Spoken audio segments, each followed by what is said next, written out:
Hola, bienvenidos al seminario 3 titulado Patogenicidad Bacteriana 2, perteneciente a la materia de microbiología y parasitología de la cátedra 1 del Departamento de Microbiología, Parasitología e Inmunología de la Facultad de Medicina, Universidad de Buenos Aires.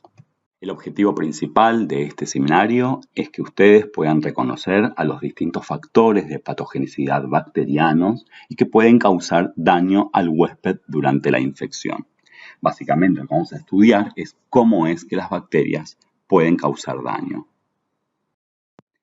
Bien, las bacterias pueden generar daño mediante dos formas distintas. Por un lado, la propia bacteria va a liberar efectores, los cuales vamos a llamar toxinas, que pueden ser proteicos o no, que junto a factores de diseminación como las exoenzimas van a colaborar para que las bacterias puedan realizar el daño, incluso la invasión de una célula, sea fagocítica como no fagocítica, les va a permitir a las bacterias mediante las toxinas poder generar daño.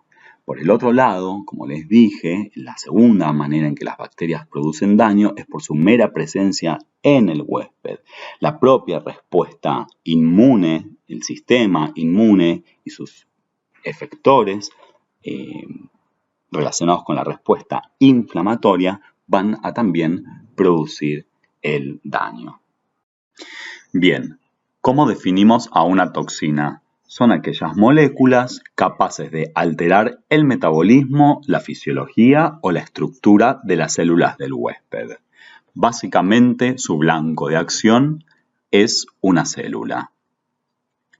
En relación a la clasificación de las toxinas, las vamos a clasificar según su localización. Por un lado tenemos las toxinas, que son componentes estructurales de la bacteria. Es decir, toxinas estructurales, y las vamos a llamar también endotoxinas. Por otro lado, tenemos aquellas moléculas que son liberadas al medio o exportadas dentro de otras células. En ese caso, las vamos a llamar exotoxinas.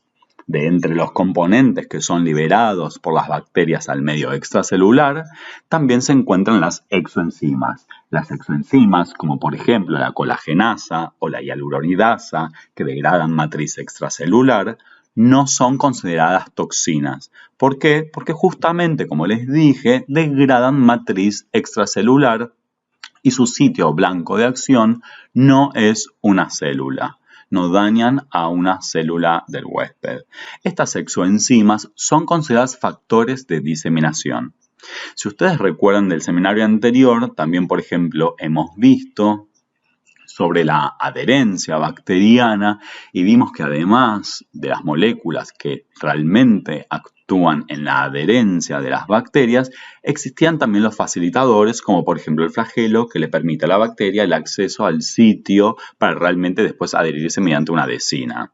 En este caso sería similar con las exoenzimas, donde gracias a la acción de las exoenzimas, finalmente a la bacteria le va a poder permitir generar daño mediante la producción de toxinas. Es realmente importante que ustedes distingan la diferencia entre estos dos componentes, entre exotoxina y exoenzima, que se basa realmente en la capacidad o no de producir daño celular y no en relación a una actividad enzimática.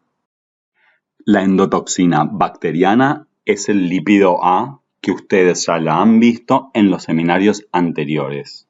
El lípido A pertenece a una porción de las macromoléculas, tanto del lipopolisacárido o LPS o del lipooligosacárido LOS. Ambas macromoléculas se encuentran conformando parte de la estructura o de las envolturas bacterianas, obviamente en las membranas externas de las bacterias gram negativas. Ahora bien, siendo que el lípido A forma parte de la envoltura bacteriana, tiene que haber alguna manera o mecanismo por el cual el lípido A o la toxina sea liberado. Existen tres formas de liberación del lípido A. Por un lado, cuando las bacterias mismas se dividen, es decir, en la fisión binaria, al no ser perfecta, en algunos momentos porciones de esa envoltura va a ser liberada. Entonces en el medio va a haber presencia de LPS o LOS, es decir, lípido A. Por otro lado, debido al sistema inmune, es decir, la acción del complemento que genera lisis bacteriana, en ese proceso de lisis se va a liberar el exterior lípido A. Y a su vez, también en la utilización de antibióticos, es decir, no antibióticos bacteriostáticos, sino antibióticos bactericidas, donde se lisan las bacterias, también se va a liberar lípido A. Una vez en el medio, el lípido A va a actuar sobre diferentes células, principalmente sobre macrófagos, como bien dice acá. El lípido A es capaz de activar receptores externos de membranas celulares, que se llaman Toll-like receptors o TLR, en particular el TLR4, y va a también liberar va a producir, la liberación de diferentes citoquinas. Esta activación del complemento y de la síntesis o liberación de citoquinas, es decir, de la respuesta inmune, por supuesto que en su justa medida va a colaborar para controlar una infección. ¿Pero por qué entonces el lípido A es una toxina? Bueno, justamente, el problema radica cuando hay una gran liberación de moléculas de endotoxina o de lípido A. Es decir, que se genera una respuesta inflamatoria exacerbada. Y esta exacerbación, esta gran respuesta inflamatoria y descontrolada, es que va a generar un gran daño en los órganos del huésped y por lo tanto va a producir la muerte por shock séptico o por shock endotóxico. Las exotoxinas se pueden agrupar según su sitio de acción, blanco o target. Así, existen toxinas que actúan desde la superficie celular, alterando la señalización intracelular de la célula eucariota. Otras toxinas van a afectar la membrana plasmática, ya sea produciendo destrucción directa de los fosfolípidos y de otras estructuras o formando poros en la misma. Y por último, otras toxinas van a requerir de la internalización, conocidas también como toxinas de tipo AB, cuyo sitio blanco de acción es intracelular. En esta diapo vamos a ver cómo es que las toxinas e incluso exoenzimas son secretadas. Entonces, algunas de estas son liberadas directamente al medio exterior o el medio externo. La liberación ocurre gracias a la presencia de estructuras proteicas, por eso es que se llaman sistemas de secreción, que se encuentran particularmente en las gram negativas, son sistemas muy complejos. Esta es la membrana citoplasmática y esta es la membrana externa, están formando canales y realmente entonces son estructuras muy complejas que deben atravesar ambas membranas para poder liberar al medio exterior a las toxinas y a las exoenzimas. Fíjense acá, el sistema de secreción tipo 1 forma realmente un gran canal que está atravesando a ambas membranas, mientras que los sistemas de secreción tipo 2 y tipo 5 son compartimentalizados estos sistemas, es decir, hay porciones del sistema de secreción que se encuentran en una membrana y otra porción en la otra membrana. Algunas bacterias incluso pueden compartir algunas de estas proteínas, por eso la aparición de estas flechas, porque son sistemas que suelen compartir estas proteínas. Entonces, lo importante de esto es que muchos de estos sistemas de secreción son específicos. Por ejemplo, el sistema de secreción tipo 1 funciona para poder secretar al medio exterior hemolicina de Escherichia coli uropatógena o, por ejemplo, el sistema de secreción tipo 5 libera IgA proteasa, que es una exoenzima de Neisseria meningitidis. Por otro lado, están las toxinas que son secretadas directamente al interior de una célula eucariota. En este caso, los sistemas de secreción aún son más complejos porque deben atravesar una tercera membrana, que es la membrana de la célula eucariota, es decir, membrana citoplasmática de la bacteria, después la membrana externa de la bacteria, porque estamos hablando de una gram negativa, y luego tenemos la membrana de la célula eucariota, a la cual literalmente va a inyectar esta toxina dentro del citoplasma de la célula eucariota. Bien, entonces tenemos sistemas que atraviesan tres membranas. Entonces tenemos el sistema de secreción tipo 3, 4 y tipo 6. Estos tres sistemas son capaces de secretar proteínas y a su vez el sistema de secreción tipo 4 es capaz de secretar ADN. Es decir, que todos son sistemas de secreción bien específicos para diferentes moléculas. En esta diapo vamos a ver un caso o una situación para poner en contexto el tema del seminario de hoy. Dice así: el picnic de fin de año ha tenido muchos problemas. Micaela y sus amigas deciden irse de picnic nuevamente para festejar el fin de curso.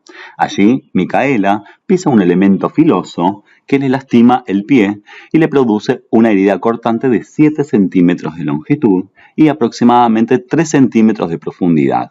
Sale corriendo asustada y al estar descalza, la herida se contamina con tierra. Y pregunta lo siguiente: ¿puede infectarse esta herida? ¿Qué factores deben considerarse como de riesgo para que se produzca la infección? Bien, en respuesta a la primera pregunta es claramente sí, puede haber una infección. Para que se produzca una infección, recuerden que las bacterias deben encontrar inicialmente las condiciones adecuadas para su ingreso, para que se establezcan y para que también se multipliquen. En particular, en este caso, la ruptura de la barrera inmunológica, que es la piel en este caso, siempre es un factor de riesgo para una infección y que va a permitir el ingreso más fácilmente de las bacterias al organismo. Además, el hecho que la herida sea sucia puede favorecer la entrada de algunas bacterias que quizás no sean patógenas, pero que al multiplicarse temporariamente, al menos por un periodo de tiempo en ese sitio de la infección, puedan generar infección, unas condiciones adecuadas, como por ejemplo un cambio de pH o baja tensión de oxígeno localmente, para el desarrollo de patógenos verdaderos.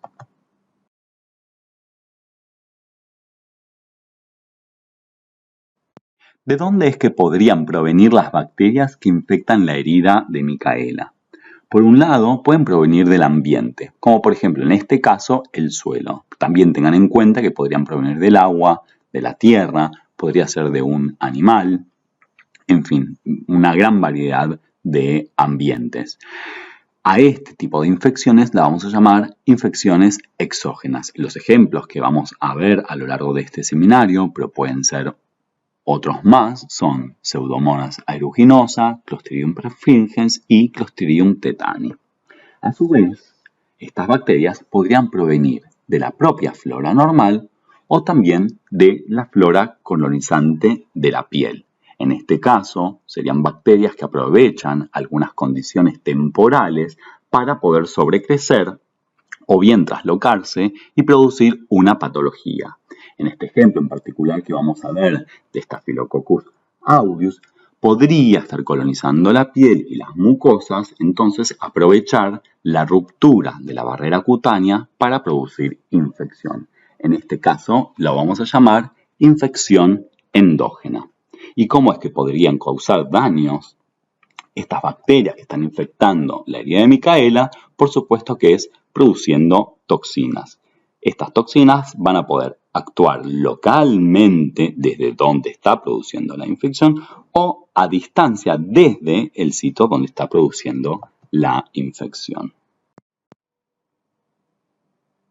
El primer ejemplo de toxinas, vamos a ver una toxina de Pseudomonas aeruginosa como introducción para que se vayan familiarizando con este género y especie bacteriana. Les cuento que Pseudomonas aeruginosa es un bacilo gram negativo, no fermentador de la glucosa, que es ambiental y es oportunista y que produce múltiples patologías, entre ellas a nivel de las vías respiratorias, urinarias y sobre piel y tejidos blandos, principalmente en heridas, como en este caso de Micaela, y también en quemados. Una de las toxinas que posee Pseudomonas aeruginosa es la exotoxina A, también conocida como exo-A.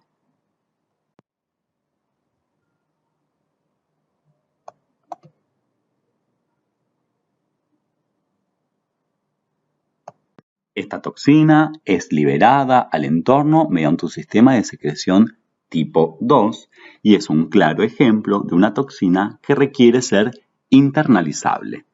Es un tipo de toxinas llamados toxinas de tipo AB, de los cuales hay una gran variedad de estos. ¿Qué son las toxinas de tipo AB? Fíjense acá, tenemos el gráfico, un esquema de esta toxina y está compuesta por 3 subunidades. Por un lado tenemos la subunidad A de acción, en inglés en action, está la subunidad B de binding o subunidad de unión a un receptor y no se encuentra representada, pero entre medio de estas dos subunidades se encuentra la subunidad T o de transmembrana. La subunidad B, inicialmente, una vez liberada esta exotoxina, la subunidad B se va a unir específicamente al receptor en la superficie de la célula eucariota. Una vez unida, esta toxina va a internalizarse y se va a formar un endosoma. Debido a esta internalización, en este endosoma va a haber un cambio, una variación del pH que le genera un cambio conformacional a la subunidad de transmembrana y eso va a generar que se ancle esa subunidad también a la membrana del endosoma y va a permitir que la subunidad A de acción sea liberada al citoplasma. Una vez en el citoplasma va a tener su acción, que en particular la exotoxina A tiene la acción de ADP ribosilar, la proteína efectora o el factor de elongación 2, EF2, que está interviniendo en la síntesis de proteínas. Y por lo tanto, esta célula va a dejar de poder producir proteínas y por lo tanto esta célula se va a morir. Existe una gran variedad de toxinas de tipo AB y, como bien acá dice, existen toxinas de tipo AB cuya cantidad de subunidades B va a variar en función del tipo de toxinas. Es decir, que no se queden con la imagen de que hay una única subunidad B. En particular, la exotoxina A o la subunidad B de la exotoxina A va a poder unirse a receptores de células pulmonares, renales, hepáticas, fibroblastos de tejidos conectivos e impactar sobre ese tipo de células.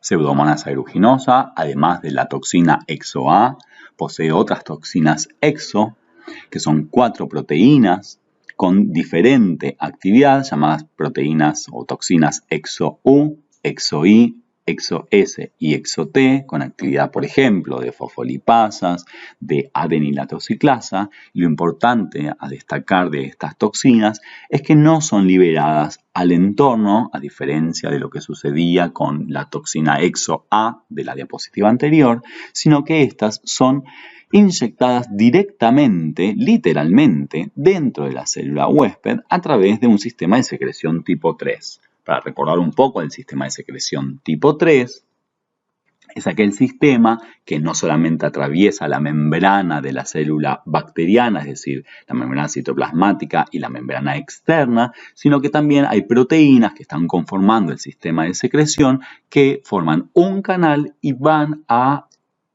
atravesar la membrana de la célula eucariota en donde va a inyectar esta toxina. Además existen proteínas o chaperonas que van a acompañar a la toxina hasta el sistema de secreción para poder entonces inyectar a las toxinas dentro de la célula. Estas toxinas EXO actúan en infecciones agudas y en las etapas iniciales de la infección. Y no todas las cepas de Pseudomonas aeruginosa van a secretar todas las toxinas, ¿sí? Por ejemplo, se sabe que la toxina EXO-U y EXO-S no son secretadas por la misma cepa. También se sabe que la EXO-U genera bacterias o aquellas bacterias más virulentas. Se ha demostrado que poseen la producción de toxina EXO-U.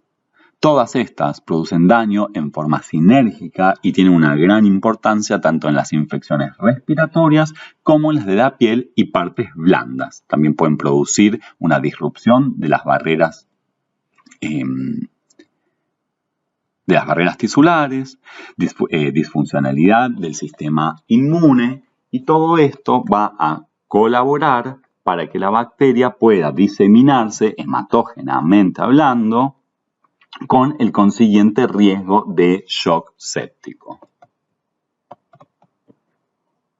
Al mismo tiempo, algunas cepas de Pseudomonas aeruginosa poseen elastasa.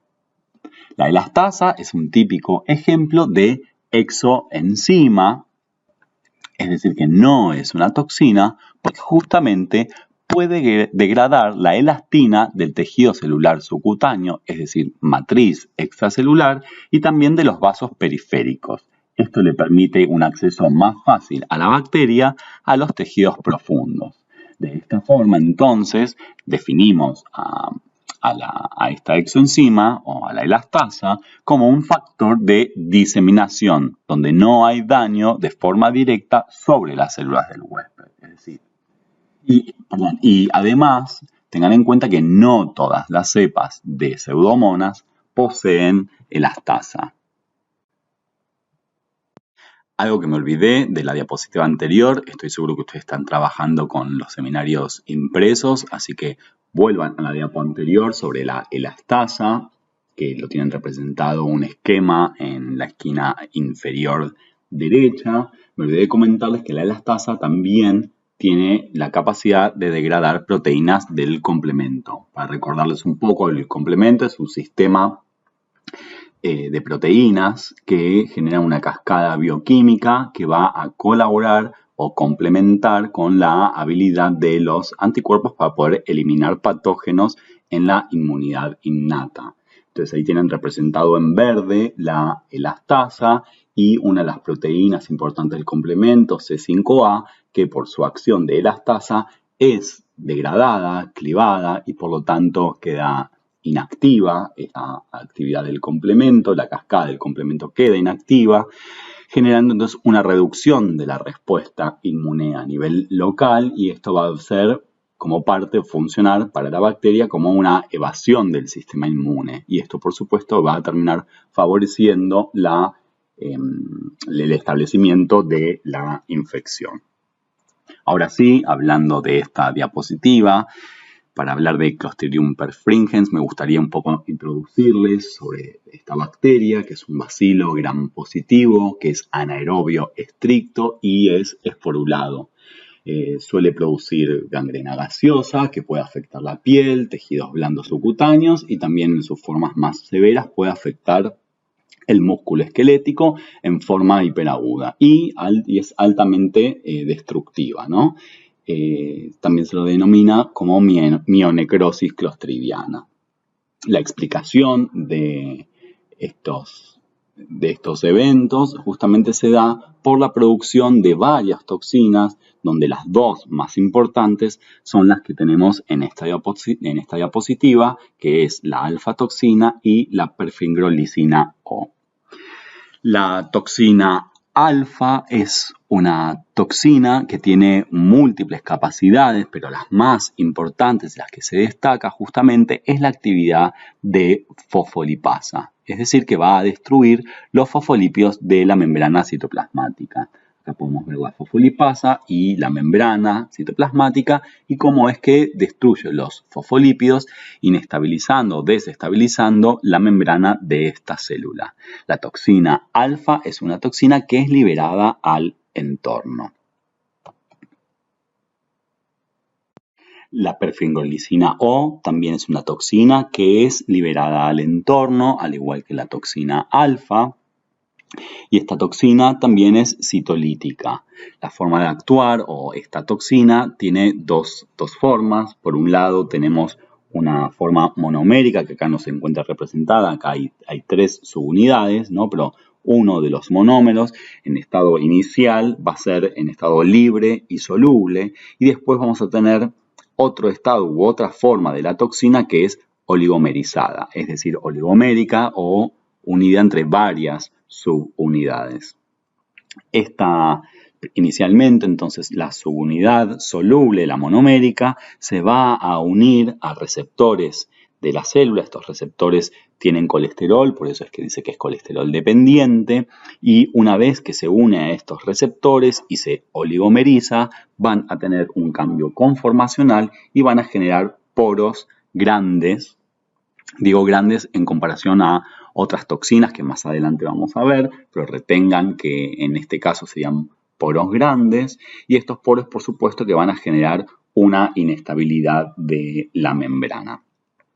Entonces, entre ambas toxinas, tanto la toxina alfa como la perfinglolicina O, van a actuar a nivel de las membranas y por lo tanto tienen un efecto sinérgico citolítico, donde se inestabiliza la membrana.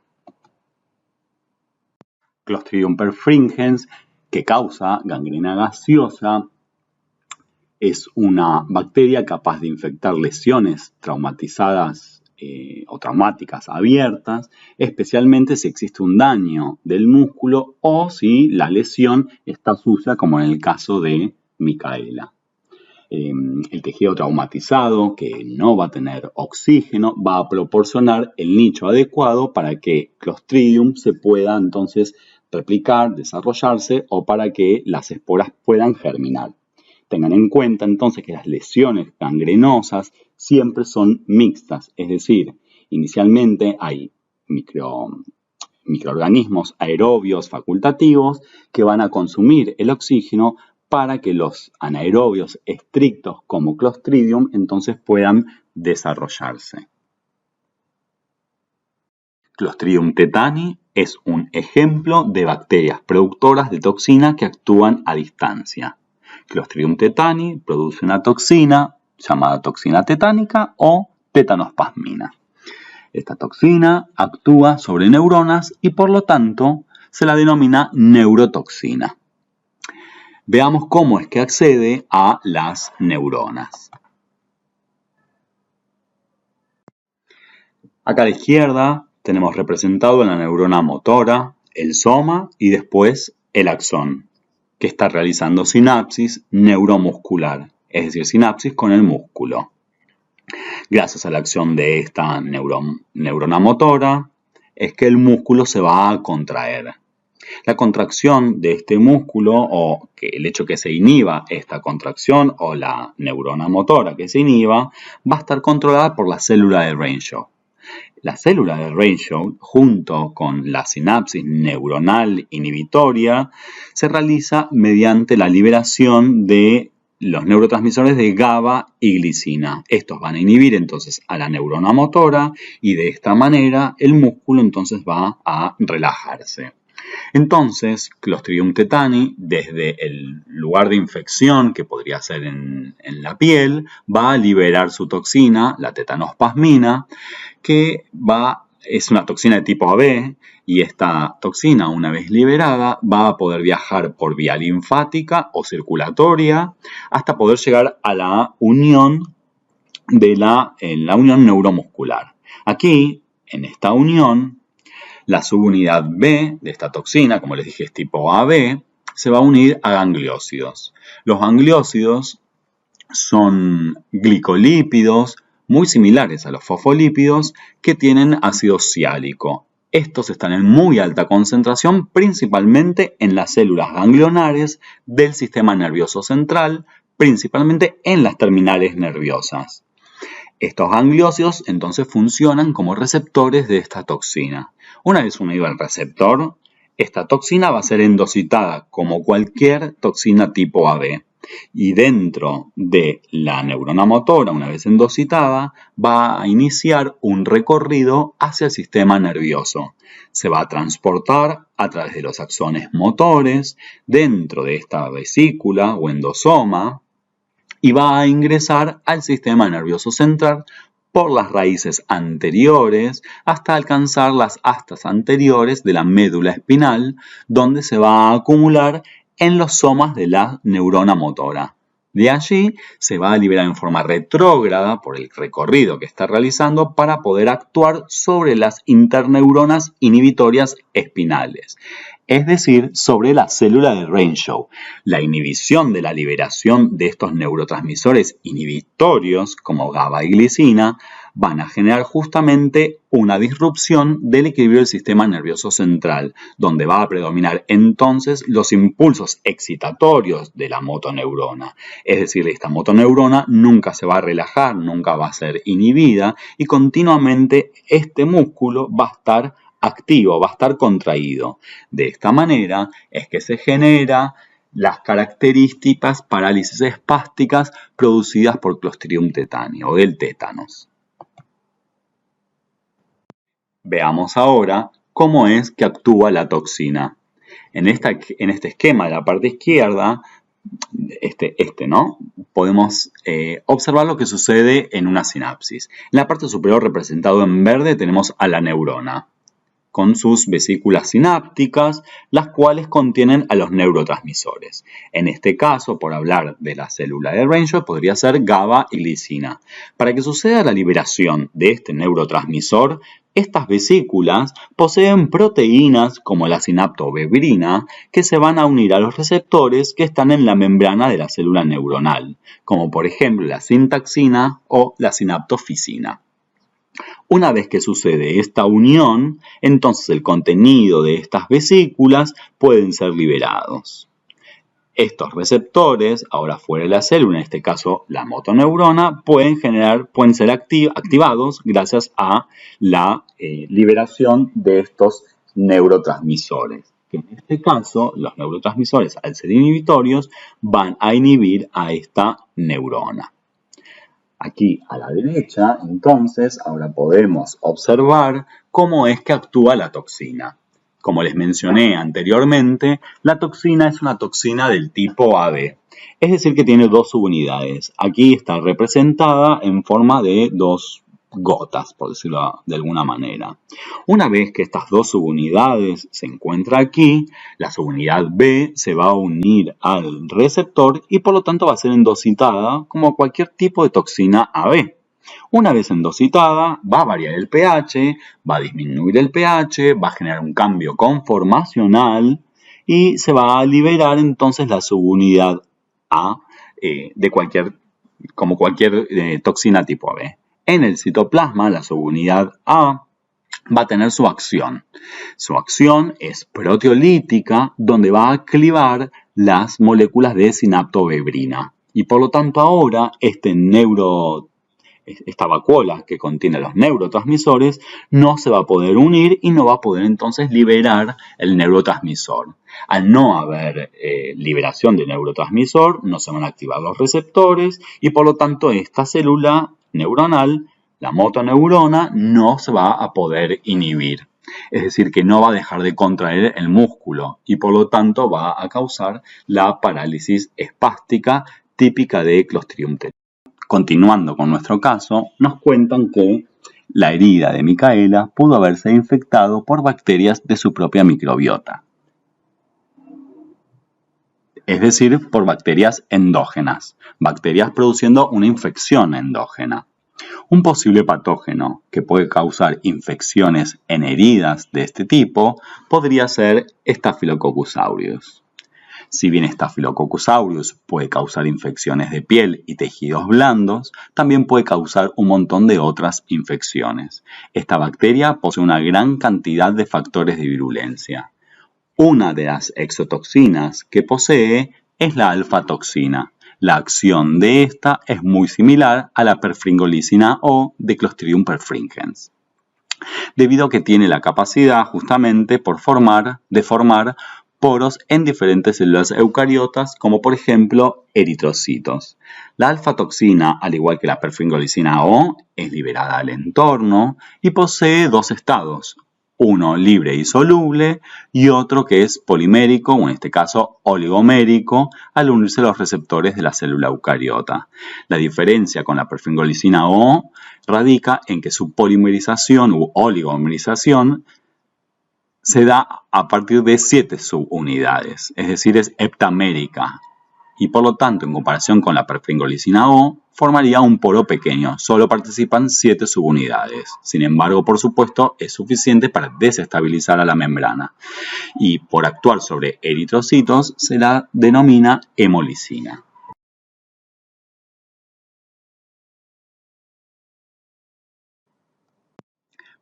Veamos ahora otro caso. 2 días más tarde surgieron nuevos problemas. 3 de sus amigas, Rita, Silvina y Sol, comenzaron a sentir un fuerte malestar gastrointestinal y diarreas. Entonces recuerdan que durante el picnic comieron asado y ensalada. Como en el lugar donde acampaban había un aljibe, utilizaron agua del mismo para lavar la verdura y preparar jugos de frutas. ¿Podría estar relacionado este cuadro con los alimentos consumidos en el picnic? ¿Cuáles son los factores de riesgo? Bueno, la respuesta a esta pregunta es que obviamente que sí, están relacionados con los alimentos. Justamente el consumo de los alimentos crudos como la ensalada, que fueron lavados con agua de pozo, es decir, donde no se garantiza la potabilidad, es de alto riesgo. Además, lo mismo sucede para el jugo de frutas, en donde no fueron lavadas las frutas. Por último, es altamente sospechoso que sea una gastroenterocolitis, ya que son 3 las personas que compartieron la comida y que poseen el mismo cuadro. ¿De dónde es que podrían provenir las bacterias que producen infecciones en este sitio? Bueno, una vez más, principalmente por la vía digestiva, las bacterias van a provenir desde el agua que está contaminada y sino de los mismos alimentos que estaban contaminados. Es decir, que son bacterias exógenas produciendo una infección exógena, que es lo más probable en este caso.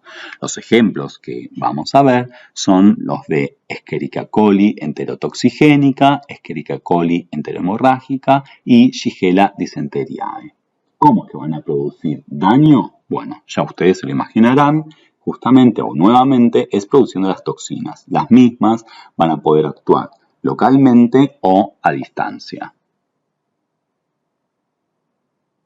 Tengan en cuenta que estas bacterias que mencioné son algunas de las posibles bacterias o patógenos que pueden causar este tipo de infecciones, ¿sí? Es decir, que hay muchísimas más bacterias que pueden generar estos cuadros.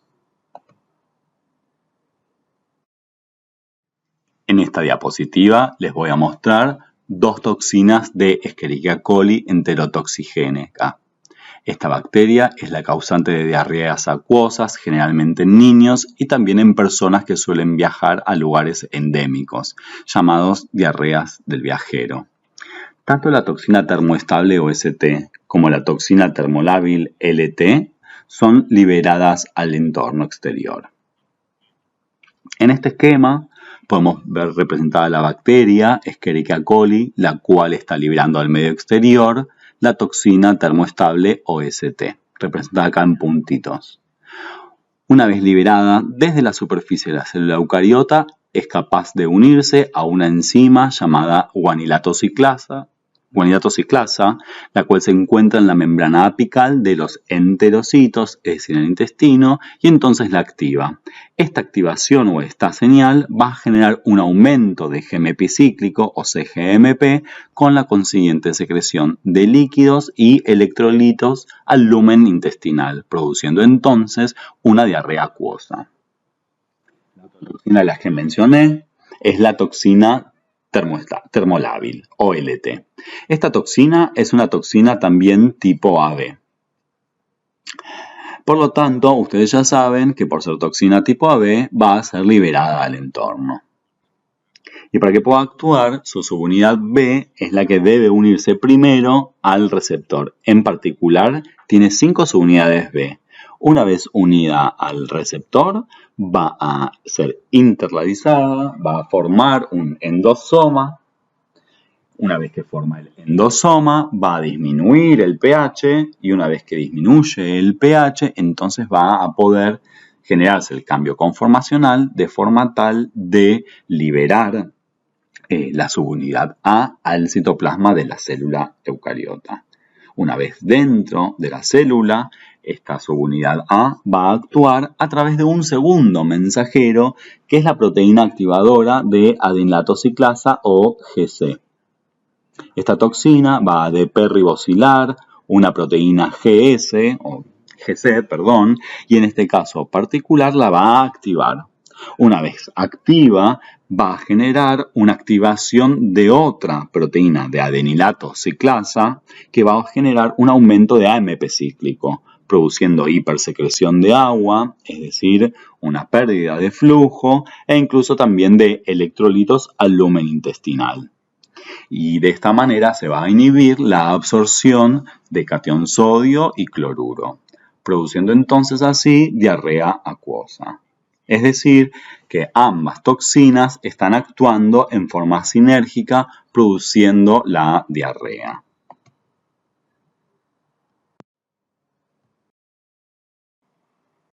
En esta diapositiva vamos a ver dos toxinas extremadamente similares en lo que respecta a su función y acción. Una es de Shigella dysenteriae, que causa disentería, que es una inflamación intestinal con diarrea y con sangre.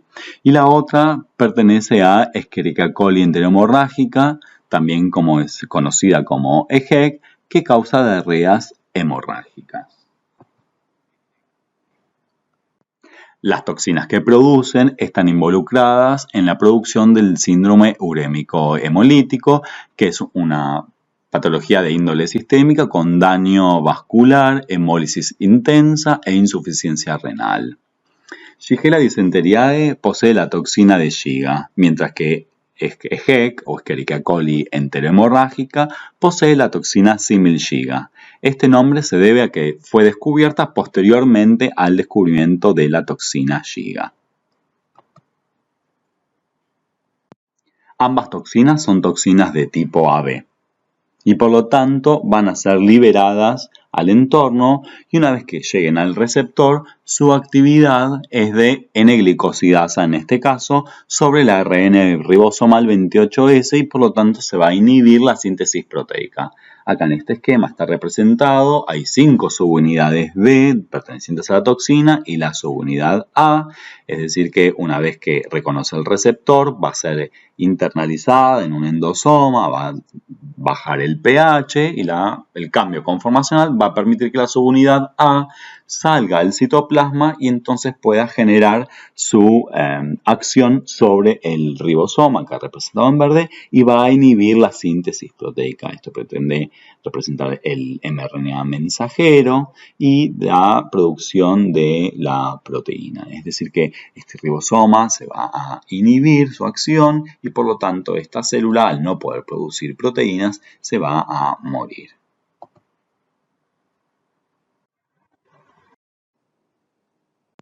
Para continuar con nuestro caso clínico, nos cuentan que 2 de las amigas de Micaela se repusieron rápidamente del cuadro diarreico. Sin embargo, la tercera sufrió un principio de deshidratación que requirió la internación por 24 horas en el hospital.